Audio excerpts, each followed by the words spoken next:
Here on Kiwi. Time for Ad Social Media and Aeroplanes. We do it with Vaughn Davis at tgf.co.nz. Good morning, Vaughn. Hey, how are you? Good. I'm going to kick off with this one here. How much for the guitar stand? That's an air guitar. You have the stand for free. Give it a strum. Awesome.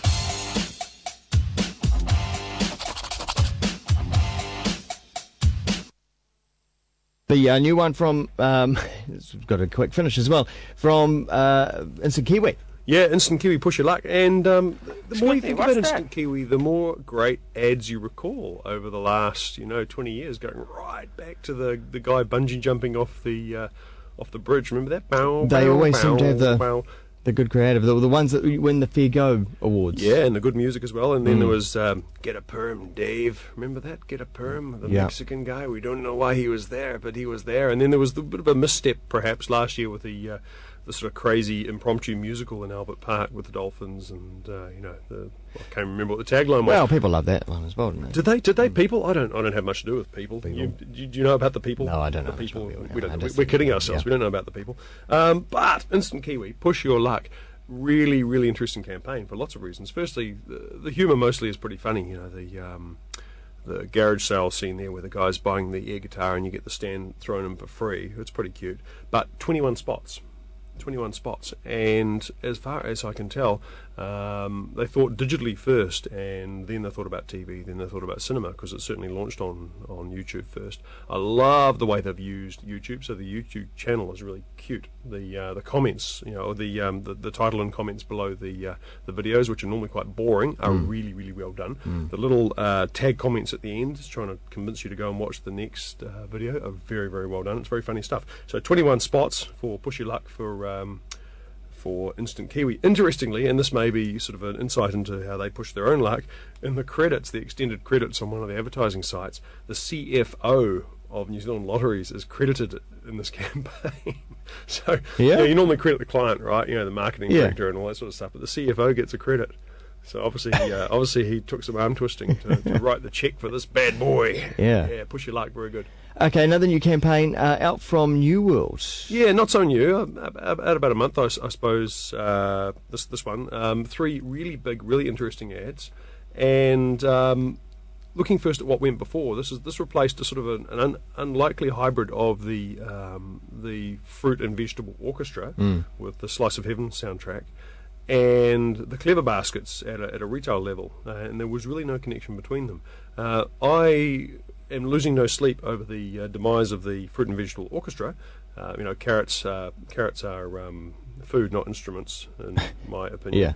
And but I am sort of a bit sad to see the Clever Baskets go, because I thought they were a pretty good retail platform. But these ads are pretty cute. They are big, clever TV ads, which is pretty old-fashioned, but they're doing it in a really, really good way. Charming stories, and integrate some sort of stock footage, old movie footage, in a really interesting way, which is reminiscent of a TV series that I can't quite put my finger on. The Wonder Years? There you go. That's why you're here.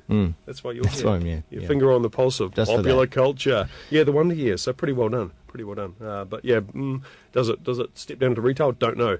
Meanwhile, in Flying Catland, Yeah, Flying Catland? What is something called an Orvillecopter? Yeah, an Orvillecopter. So a Dutch conceptual artist by the name of Bart Jansen had a pair of cats, Orville and Wilbur, who aviation fans will remember were the first names of the Wright brothers. Poor old Orville got run over by a car. Yes. And after 6 months of having him in the freezer and wondering what to do, Bart Jansen thought that he'd perhaps do a bit of conceptual art. He was perhaps inspired, or perhaps a bit irked at his limelight being stolen by another Dutch conceptual artist called Tinkerbell, who killed her depressed cat and made it into a handbag some months ago. So he thought he'd do one better. He took his cat, had it stuffed in a sort of a starfish shape, and mounted rotors on each of the 4 paws, a battery pack in the belly, and turned the damn thing into a remote controlled helicopter, which is kind of how odd.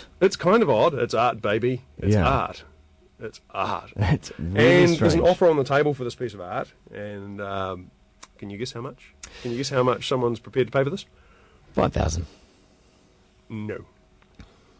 Higher, lower? €100,000 is the current ridiculous. offer for the radio-controlled cat. 163,000 New Zealand dollars when last I checked. So there's money in radio-controlled cats. Best comment on his YouTube video was, "You sick son of a bitch, are you going to transform your dead mother into a submarine?" Got me thinking, actually. I think my dead mother is a submarine. That'd be quite the thing. Well, she's not currently dead. Hi, Mum. Goodness. The mind boggles. But as he said on his own sort of notes for the project, it's just like shoe leather. Yeah. Really, except it's a furry helicopter. Yeah. Sounds like a euphemism, isn't it?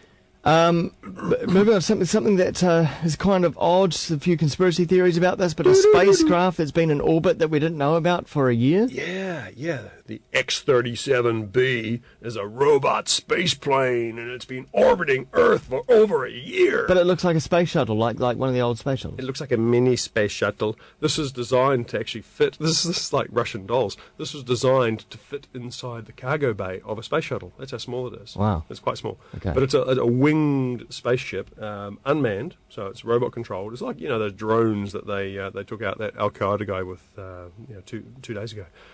Except it's the space version. Yeah. And it's been up there for over a year. It's coming back this month. Conspiracy theories, which may well be true, say that it's designed to shoot down satellites from other countries. Some theories say that it's up there to spy on the Chinese space station, which is up there. And there could be a bit of truth in both of those. But it's a USAF, United States Air Force project. Been going for, I think, about 7 years since it's been test flying. And, in orbit for over a year. The interesting thing, because, the backstory of this, of course, is that the space shuttle itself is finished, so we're wondering how to get people and stuff into space. They're considering a larger variant that will take up to 6 astronauts in the cargo bay. So a robot-controlled spaceship taking you into space with the astronauts just sitting as cargo. That'll be interesting. Yeah. I mean, not exactly the right stuff, is it? No. No. You might as well be, toilet paper and freeze-dried apricots in the cargo bay. But pretty spacey. And if you're watching on video, there's an amazing photo coming up of the thing sitting in its sort of launch enclosure before it gets shot into space on top of a rocket. Very cool-looking spaceship. X37B coming soon to a remote Californian lake bed near you. And anything in social media sphere? Yeah, well, there is. The old highlight, promote, and announce saga. We talked about highlight a little while ago, where if you wanted to, for a small fee, you could make your posts more visible on Facebook to your friends. They've tweaked that, and they've done 2 things. They've renamed it Announce, so it's not called Highlight, it's called Announcement. Yeah. I guess that they've got their reasons. They're still trialling the pay, don't pay, so depending on who you talk to, it's free or it's not.